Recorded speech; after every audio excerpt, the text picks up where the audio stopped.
You had.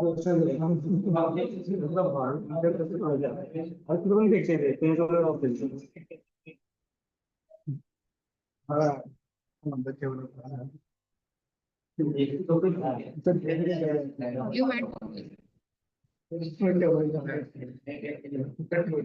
you, Sam. Thank you.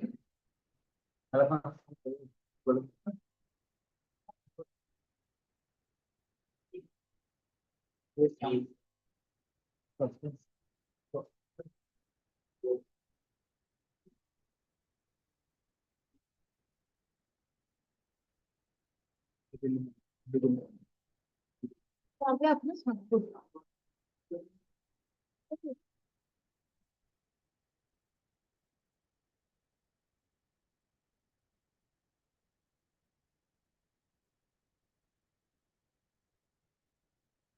People listen now. Last time, what we had done was, क्या हो गया? सुनाई नहीं दे रहा है? Yes. अभी सुनाई देगा. Good. We were here.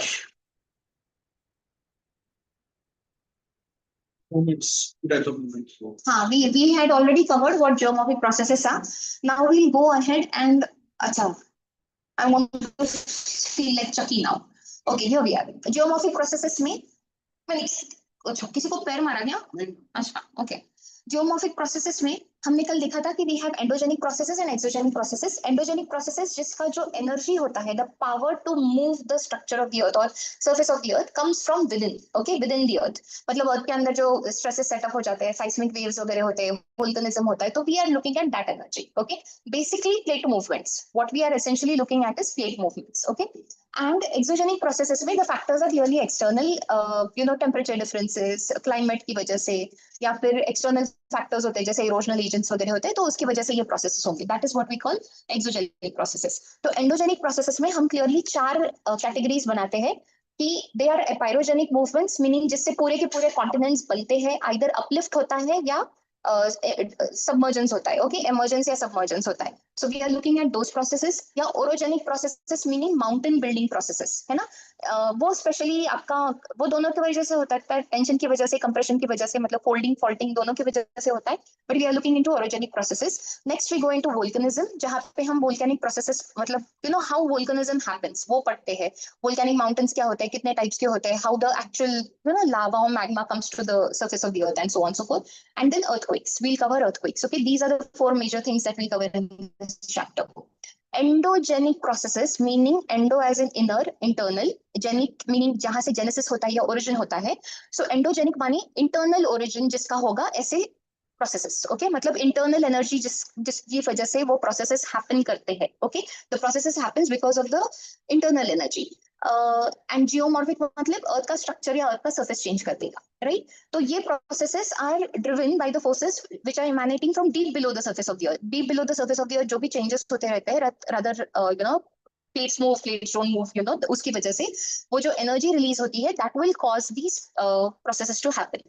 The causative force here is, first of all, let's consider the primordial heat of the earth. वो तो originally थी, हाँ. ऊपर से we know कि हमारे earth के core में clearly बड़ा सारा radioactive material है, तो वो भी तो उसका भी तो decay हमेशा होते रहता है. That is also a heat generating process, okay.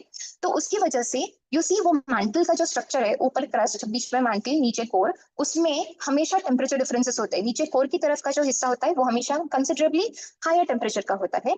जो the part of the mantle which is closer to the crust is obviously not of that great temperature, okay. तो उसकी वजह से वो convectional currents set up हो जाते हैं, and it is the convectional currents which will cause the tectonic plates to either move away from each other or come closer to each other or simply slide along each other, okay. This is the thing that we are essentially looking at when we are talking of endogenic processes. Plate movements is what we are looking at, okay. What causes the plates to either move upward, downward, sideward, horizontal or vertical movements plates की जब होती है, so that is what essentially the endogenic processes are going to be about, okay. उसका manifestation अर्थ के surface पे बहुत different दिखाई देता है हमको, अलग अलग तरीके से, लेकिन the force is essentially just the same, okay. That is the force that we are looking.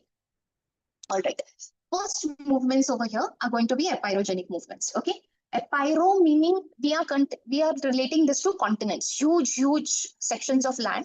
तो वो कैसे बनते हैं और बिगड़ते हैं, उसका प्रोसेस है ये, okay. Now these movements are vertical movements. You have to understand, people, हमने जब प्लेट मूवमेंट्स देखी थी तो हमने ऐसी वाली देखी थी, right, coming together, going away और सिंपली स्लाइडिंग अलोंग, है ना, ये मूवमेंट्स देखी थी। But these plates are also capable of moving upward and downward, ये भी तो पॉसिबल है ना। एस्टेनोस्फीयर पे अगर नीचे से फोर्स ज्यादा हो तो क्लियरली ये ऊपर भी जाएंगे या तो फिर नीचे सबमर्ज भी कर सकते हैं। ओके, सो ये मूवमेंट्स, ये जो ऊपर नीचे होने वाले मूवमेंट्स है, प्लेट्स के ऊपर नीचे होने वाले मूवमेंट्स होते हैं, उनको कहते हैं वर्टिकल मूवमेंट्स। इनका एक और अच्छा नाम है, इनको रेडियल मूवमेंट्स भी बुलाते हैं। I'll explain why these are called as radial movements. You're saying कि ये रहा आपका अर्थ, okay? And yes, let's say this is that section of the or the continent that we are talking about. सिर्फ इतना, okay? अब अगर ये इस डायरेक्शन में ऊपर की तरफ मूव करेगा, this is the direction in which it see, let's say upward movement हो रही है, emergence हो रहा है, okay? तो वो पूरा का पूरा continent, that huge lithospheric plate is going to move a little upward, okay? वो थोड़ा सा ऊपर move करेगा। तो ये डायरेक्शन कौन सी होती है people? रेडियस का डायरेक्शन है, that is a radial, that is a radius का डायरेक्शन। तो वो रेडियल, इसलिए उसको रेडियल बुलाते हैं, क्योंकि अगर ये सबमर्जेंस इमर्जेंस हो रहा है तो clearly it is moving away from the centre, and अगर ये सबमर्जेंस हो रहा है तो clearly the plates are moving towards the centre. Agree? All good? Okay. So this you have to remember. If it is towards the center, it's called as subsidence. If it is away from the center, then you call that as an uplift. Okay? Uplift या emergence, submergence या subsidence. That is what these movements are called. Okay? Interchangeably use कर सकते हैं आप इन words को।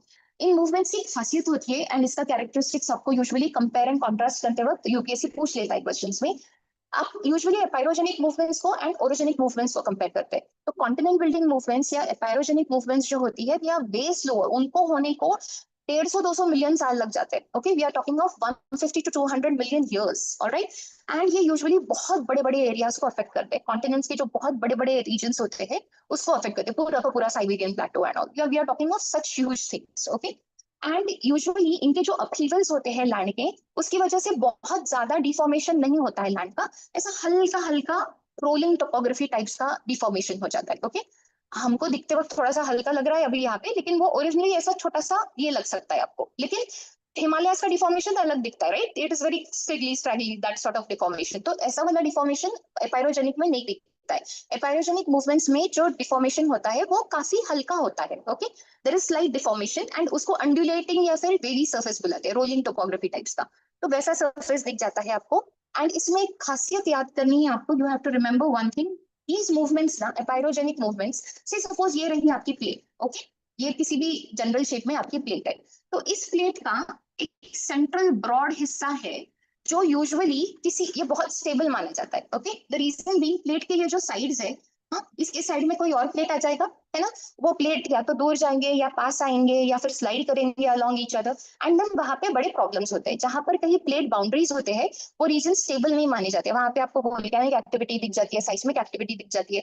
दोस regions are not considered stable in any way, shape और form और manner. Okay, so clearly वो जो प्लेट के बाउंड्रीज है दे आर नॉट स्टेबल, लेकिन प्लेट का ये जो सेंट्रल रीजन है that is considered pretty stable. Epirogeny is experienced by these parts. Okay, इनको कहते हैं cratons. These large areas, usually stable parts of the plates, are called as cratons, and it is these parts that usually go through epirogeny. Okay, plate boundaries पे आपको वो सब कुछ volcanism and earthquakes and seismicity वो सब कुछ दिख जाता है। ओ, दिसत नाही, लक्षात नाही आलं मॅम, आपण ती HDMI केबल, अच्छा, हा, माझ्या लॅपटॉपला ती केबल लावतो आपण नॉर्मली, मी करतो ते। अच्छा, मग सेपरेट परत लेक्चर सुरू करू। ओके, एंड करू, लीव करू।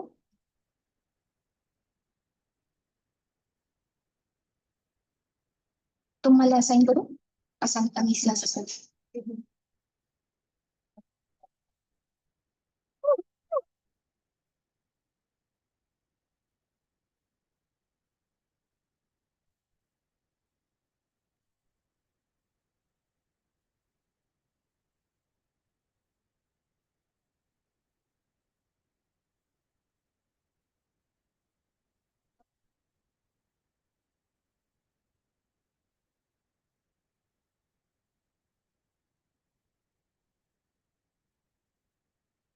चेंज कर देना है।